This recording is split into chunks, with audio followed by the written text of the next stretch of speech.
Perkenalkan, nama saya Firdayanti dari kelas Manajemen 242A, NIM 2409308110017. Di sini saya akan menjelaskan tugas video etika bisnis dengan materi etika bisnis dalam manajemen keuangan dan akuntansi dengan dosen pengampu Pak Adi SE MM. Materi yang pertama, pemikiran dalam manajemen pemasaran. Dalam usaha manajemen keuangan, pada intinya adalah praktik pembuatan rencana bisnis untuk kemudian dipastikan pelaksanaan untuk setiap departemen. Manajemen keuangan adalah sistemnya menggabungkan beberapa fungsi keuangan termasuk akuntansi, manajemen aset tetap, pendapatan dan proses pembayaran. Adapun beberapa pemikiran dalam manajemen keuangan melibatkan yang pertama, menyusun strategi, yang kedua, mengambil keputusan, yang ketiga, mengontrol dan memastikan anggaran dan strategi. Materi yang kedua, lingkup manajemen keuangan. Yang pertama, perencanaan. Bidang ini menugaskan manajer keuangan untuk memproyeksikan banyak akan dibutuhkan perusahaan untuk mempertahankan arus cash positif, mengalokasikan dana untuk menumbuhkan dan menambah produk atau layanan baru yang mengatasi kejadian tak terduga dan membagikan informasi dengan rekan bisnis. Yang kedua, penganggaran dalam bidang penganggaran. Manajer keuangan mengalokasikan dana perusahaan yang tersedia untuk memenuhi biaya seperti hipotek atau sewa gaji, bahan baku, karyawan dan kewajiban lainnya. Yang ketiga, mengelola dan menilai risiko. Bidang ini melihat manajer keuangan sebagai penilai dan pemberi kontrol kompensasi untuk berbagai risiko. Yang keempat, prosedur manajemen keuangan dalam menciptakan prosedur terkait cara lain keuangan memproses dan mendistribusikan data faktur. Fungsi manajemen keuangan yang pertama, mengontrol dan membuat keputusan. Manajer keuangan memikul tanggung jawab utama untuk membuat keputusan dan mengendalikan keuangan. Yang kedua, merencanakan keuangan. Pengambilan keputusan juga mencangkup perencanaan kegiatan dan sumber daya keuangan. Yang ketiga, mengalokasikan sumber daya. Manajer perlu memastikan bahwa semua sumber daya keuangan digunakan dengan cara yang tepat. Yang keempat, mengelola arus kas. Manajer memiliki tanggung jawab untuk memastikan pengelolaan kas. Yang kelima, mengakuisisi dan melakukan merger. Sebuah perusahaan dapat mengambil giliran strategis kritis untuk mempertahankan relevasi di pasar yang kompetitif. Materi selanjutnya, tujuan yang ingin dicapai perusahaan dalam manajemen keuangan. Memaksimalkan keuntungan dengan memberi wawasan, melacak likuiditas dan arus kas untuk memastikan bahwa perusahaan punya cukup uang untuk memenuhi kewajiban, dan memastikan perusahaan patuh terhadap peraturan negara hingga industri. Mengembangkan skenario keuangan berdasarkan keadaan bisnis sekarang dan prediksi terkait berbagai hasil berdasarkan kemungkinan kondisi pasar di masa depan, interaksi yang efektif dengan investor dan direksi. Adapun metode pemberian jasa keuangan, yang pertama, metode konvensional atau pinjaman langsung, pembiayaan kredit, tabungan dan deposito. Yang kedua, metode digital dan teknologi finansial atau fintech, peer-to-peer lending, P2 lending, crowdfunding, e-wallet, dan mobile banking by PayLater. Yang ketiga, metode syariah atau mudarabah, musyarakah, ijarah.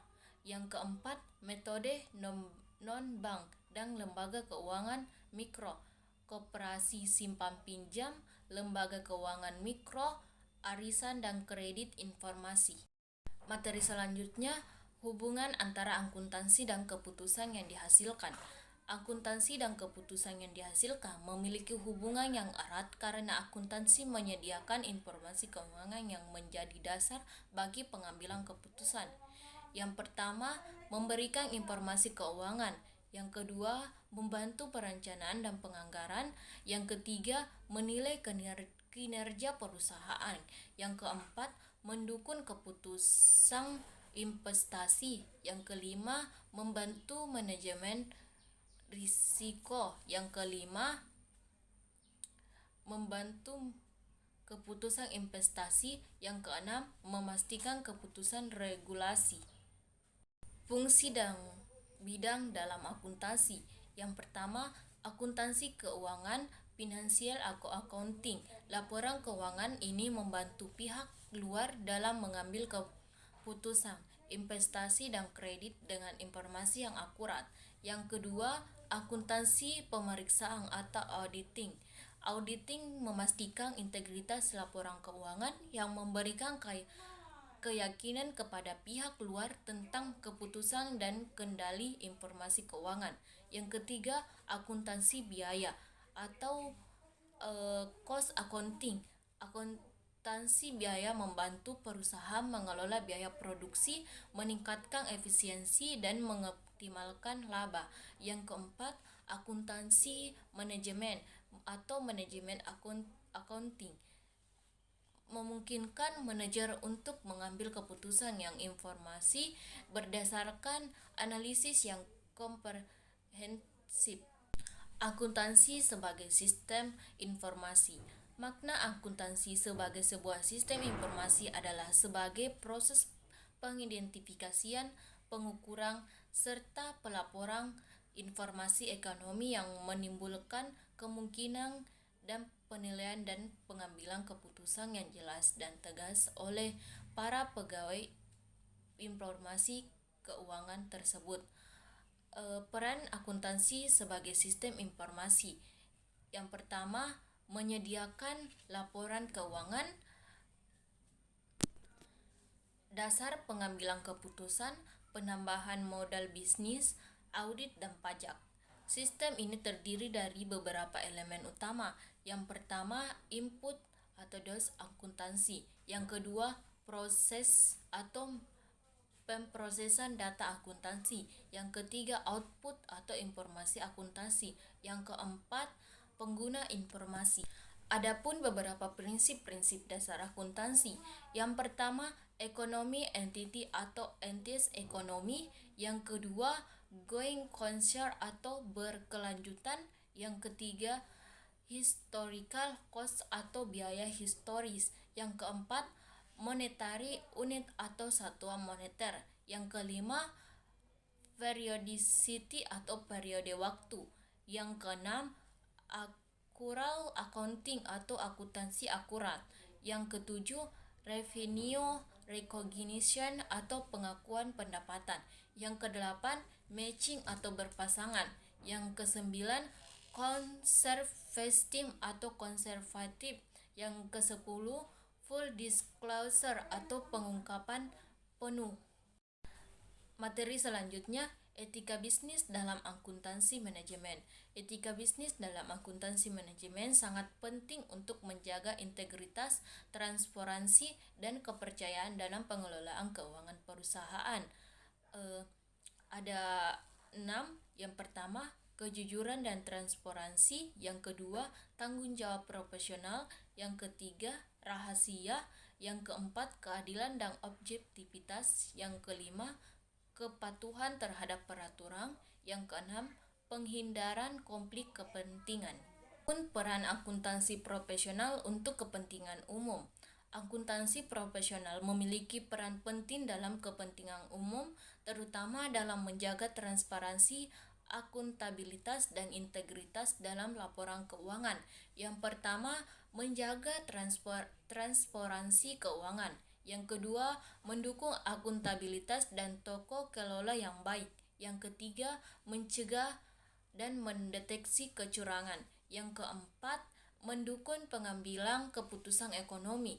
Yang kelima, menjamin kepatuhan terhadap peraturan. Yang keenam, memberikan konsultasi dan perencanaan keuangan. Konflik kepentingan dalam akuntansi dan pasar akuntansi. Kevin Barr mengidentifikasikan beberapa penyebab konflik di pasar keuangan yang dapat atau tidak dapat diselesaikan melalui pembuatan peraturan saja. Yang bagian A, hubungan keuangan antara kantor akuntan publik dengan klien audien. Yang B, konflik di antara jasa-jasa yang ditawarkan oleh kantor akuntansi publik. Yang bagian C, kurangnya independensi dan keahlian dari komit audit. D, peraturan yang dibuat sendiri dari profesi akuntan. Bagian E, kurang aktifnya pegangan saham. Yang bagian F, keserakahan jangka pendek eksekutif versus kemakmuran jangka panjang pemegang saham. Bagian G, skema kompensasi eksekutif. Bagian H, skema kompensasi untuk analisis sekuritas. Adapun kesimpulan dari materi etika bisnis dalam manajemen keuangan dan akuntansi. Manajemen keuangan dan akuntansi adalah dua aspek yang saling berkaitan dalam operasional perusahaan. Manajemen keuangan berfokus pada pengelolaan dana, sedangkan akuntansi bertindak sebagai sistem informasi yang menyediakan data keuangan. Prinsip-prinsip akuntansi dan etika bisnis sangat penting untuk memastikan transparansi dan kepercayaan dalam dunia bisnis. Jadi, mungkin itu saja yang dapat saya jelaskan dari materi tersebut. Mohon maaf bila ada salah kata atau perkataan yang tidak jelas. Wabillahi taufiq wal hidayah. Wassalamualaikum warahmatullahi wabarakatuh.